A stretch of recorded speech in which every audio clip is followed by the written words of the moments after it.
Let's be honest, our fear of artificial intelligence is one of the biggest anxieties of our time. But it's often really misunderstood. We think it's all about killer robots or losing our jobs, but the real story is so much deeper, and it's actually written in our own psychology. So, in this explainer, we're going to peel back the layers on why we're so freaked out by AI. Okay, so let's just dive right in with a question we've all probably felt at some point. Why do robots, especially those super lifelike ones, just give us the creeps?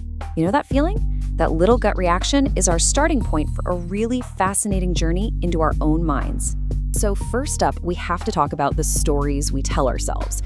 Because long before AI was a real thing in our everyday lives, it was a huge character in our fiction. And let's just say it wasn't usually the good guy. Now, what's really happening here is this cognitive bias called the availability heuristic. Basically, it's like your brain's own little search engine, and whatever pops up first feels like the most real, most likely answer.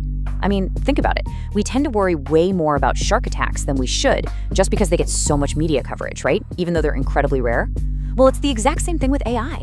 We've seen so many scary robot stories that our brain just automatically flags killer robot as a much more probable outcome than, helpful dishwasher.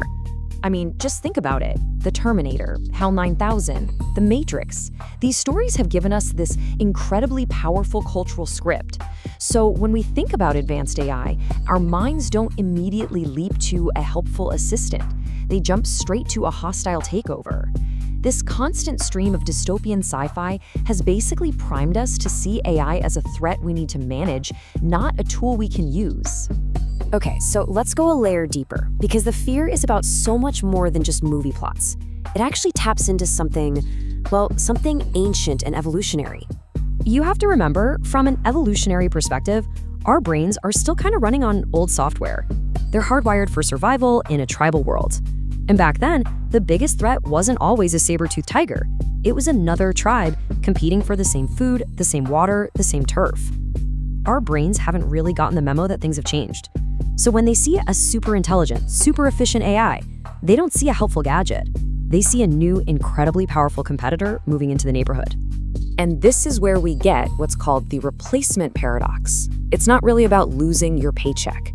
To our ancient tribal brain, being useful is survival.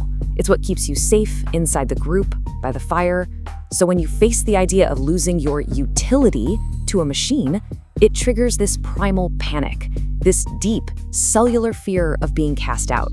Because historically, being exiled from the tribe was a death sentence. And this is the crucial part. This goes way beyond just economic anxiety. It's what you could call ontological anxiety, a deep philosophical threat to our whole sense of self. I mean, for all of human history, we've defined ourselves as the thinkers, the creators, the artists. That was our thing. So when an AI starts writing poetry or composing music that moves us, it doesn't just take a task from us. It shakes the very foundation of what we thought it meant to be human. It forces us to ask, well, if that's not what makes us special anymore, what does? Okay, so now let's get into the real nitty-gritty of the neuroscience. Why do we get that physical, creepy feeling? What is actually going on inside our heads when that happens? It all starts with the feeling you've definitely had, even if you didn't have a name for it. It's called the Uncanny Valley. It's that skin-crawling, stomach-dropping sensation you get when you see a robot that is almost human. Almost. But something is just off. So here's what's happening in your brain in that split second.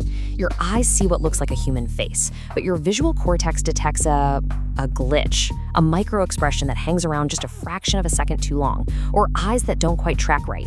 And your brain just screams biological error and sends a panic signal straight to your amygdala, your brain's little alarm center.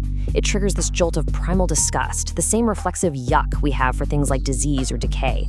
Your brain isn't really seeing a robot, it's seeing a giant warning sign. This deep biological mistrust totally spills over into how we judge mistakes. There's a bias called algorithmic aversion. Think about it this way.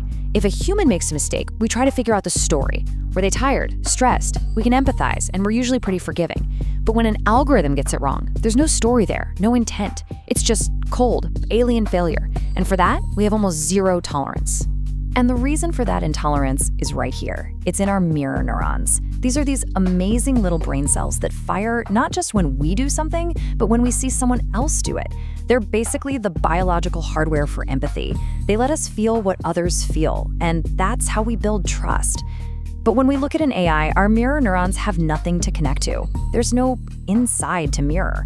Our brain is left trying to read a completely blank page, and it just keeps us in this state of constant low-grade suspicion. And all of this leads us to the final, and maybe most important layer of our fear, our fundamental, bone-deep human need for control and predictability. So a lot of the most advanced AI systems today operate as what's called a black box. We can see the mountains of data that go in, and we can see the decision that comes out, like whether you get a loan or a medical diagnosis. But that process in the middle, the how and why the AI actually reached its conclusion, it's often a complete mystery, even to the people who built it. And that is absolutely terrifying to the human brain. We are wired to crave agency, that feeling of being in control of what's happening around us. The total unpredictability of the black box triggers the same primal fear as being in a pitch black room. It's the fear of what we can't see, what we don't understand, and what we can't predict. It feels like we're losing control of our own world. So after digging through all of this, the culture, the evolution, the neuroscience, what have we really found? Well, it all comes back to one really powerful central idea. The main takeaway is this: our fear of AI isn't really about the machines themselves. It's not about the circuits and the code. You see, AI is acting like a giant mirror, and it's reflecting back at us our own deepest, most human anxieties and vulnerabilities. Just think about everything we've talked about. That need to feel special and unique, the terror of losing control, that primal, ancient need to have a place in the tribe, our deep discomfort with anything that's unknown or feels unhuman. You know, these aren't new fears created by technology. These are the oldest fears we have. AI just gives them a new, shiny, high-tech face. So, I'll leave you with this question to chew on.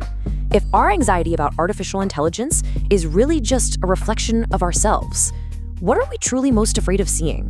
What does this new technology tell us about our own limitations, our own nature, and maybe our own future?